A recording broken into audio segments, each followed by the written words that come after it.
The wind howled through the trees, carrying with it an eerie chill that sent shivers down the spines of anyone who dared to venture near the old Bell farmhouse. It was a desolate place, nestled deep within the Tennessee woods, a place where legends whispered and nightmares took root. The story of the Bell Witch had been passed down through generations, a tale of terror that had haunted the small town of Adams for centuries. No one knew where the witch had come from, but her presence was undeniable. It was said that she had first appeared to John Bell and his family in the early 1800s, a malevolent spirit hell-bent on tormenting them.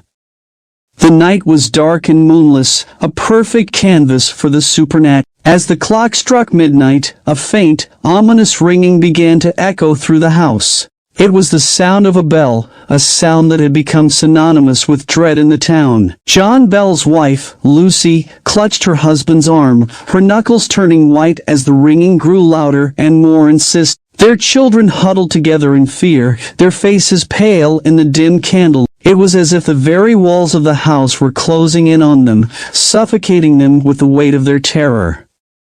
"Who's doing this?" John Bell demanded, his voice trembling with a mixture of anger and fear. But there was no answer, only the relentless tolling of the invisible bell. The air grew thick with tension, and the room seemed to vibrate with an otherworldly energy. Shadows danced on the walls, taking on grotesque and shifting forms. Then, as suddenly as it had begun, the ringing stopped. The silence was deafening, and the family exchanged fearful glances.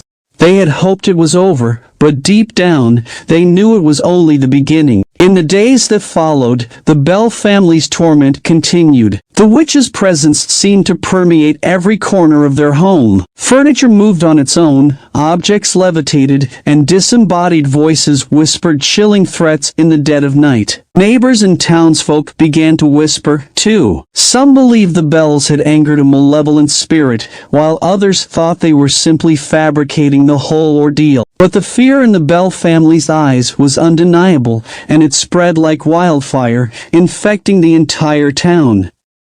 As the months wore on, the witch's malevolence grew more sinister. She singled out the youngest Bell daughter, Betsy, tormenting her relentlessly. Betsy's once rosy cheeks grew gaunt, and she spoke of the witch's taunts and curses with a haunted look in her eyes. Desperation drove the Bells to seek help from every corner of the town, but no one could provide a solution. The witch's grip on them seemed unbreakable, her power insurmountable. The Bell Witch haunting became a legend, a cautionary tale whispered around campfires and told to misbehaving children. To this day, the old Bell farmhouse stands as a chilling reminder of that fateful time, a place where the echoes of the past still linger, and the Bell Witch's malevolence continues to haunt the living.